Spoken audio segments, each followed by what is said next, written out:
History has always been scented, but they covered Africa in silence.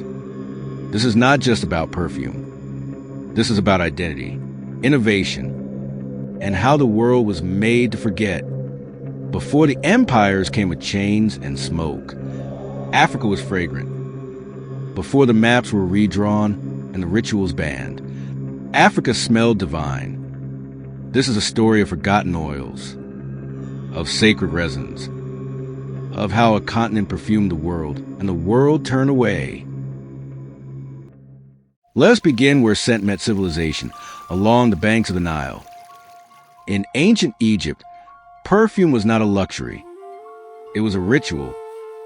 Priests burned Kifi incense to speak to the gods. Queens anointed their bodies with oils of myrrh, lotus, and blue lily. Perfumers mixed fragrant paste in golden bowls, half scientist, half priest. And they did not work alone. From a faraway land of Punt came cargoes of frankincense, cassia, and opipanax. Africa traded scent long before it traded gold. The Nubians, too, knew the secrets of scent. Their bodies glowed with perfumed oils under the sun. Scent was sacred. Scent was science. Scent was status.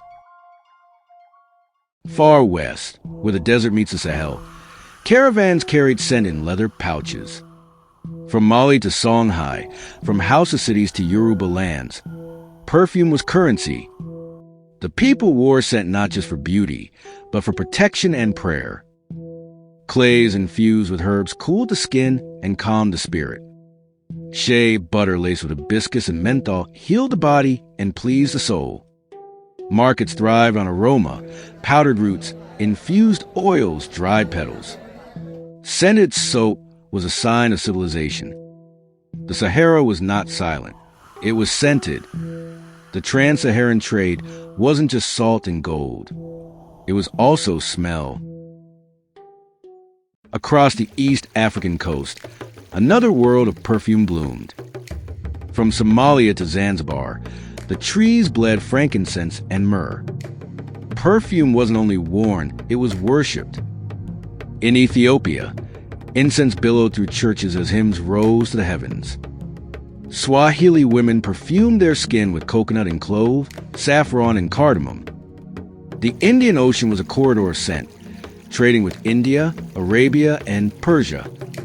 African fragrance was global, and Africa knew it. Perfume was not only ritual, it was political. In Benin, kings were bathed in sacred oils before coronation. In Ashanti courts, perfume was part of statecraft. Royal palaces had their own scent signatures, blends of wood, root, and flower passed down through dynasties. But scent was not only for kings. The village woman mixing oils by moonlight knew her worth. Perfume marked transitions, birth, marriage, burial. It whispered identity and memory. In Africa, scent was power. Perfume was not just sacred. It was economic. Markets from Cairo to Kano were alive with scent. Spices and oils were measured on bronze scales. Ingredients like benzoin and calamus found their way to foreign courts, long before Europe perfected its perfumes. African ingredients perfumed Persian robes and Mughal palaces. African traders wrote recipes on leather scrolls, preserved in oral lore. Africa didn't just use perfume. Africa exported it. Africa wasn't trailing the world. It was leading it. Then came the silence. Colonial boots crushed the gardens. European laws banned native rituals. Women were told their oils were witchcraft. Men were forced to farm cash crops for foreign markets. Sacred trees were cut down. Fragrance recipes were stolen, bottled in Paris, branded in London. The same ingredients that once anointed pharaohs now perfumed European nobility, without a whisper of their origin. Africa's perfume was renamed, repackaged, and sold back to her as something foreign. The scent faded. The memory was censored. But Africa remembers. In the mountains and savannas, Some never stopped. Grandmothers kept recipes in lullabies. Secret apprenticeships passed down the art of infusion and preservation. Today, the flame is rising again. Across the continent, new perfumers are reclaiming what was never lost, only buried. From Lagos to Nairobi, from Dakar to Addis, young creators are distilling Africa's soul into scent. The world is rediscovering what it once stole. But Africa never needed validation. She needed remembrance.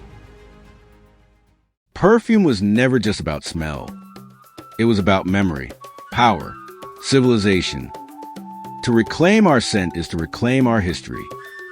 This is not nostalgia. It is justice. Because Africa was not silent. She was fragrant. She was fragrant long before she was colonized. The scent was never lost, only stolen. But the aroma of identity cannot be erased. Africa still smells like home. If you like this story, please like and subscribe to my channel for more.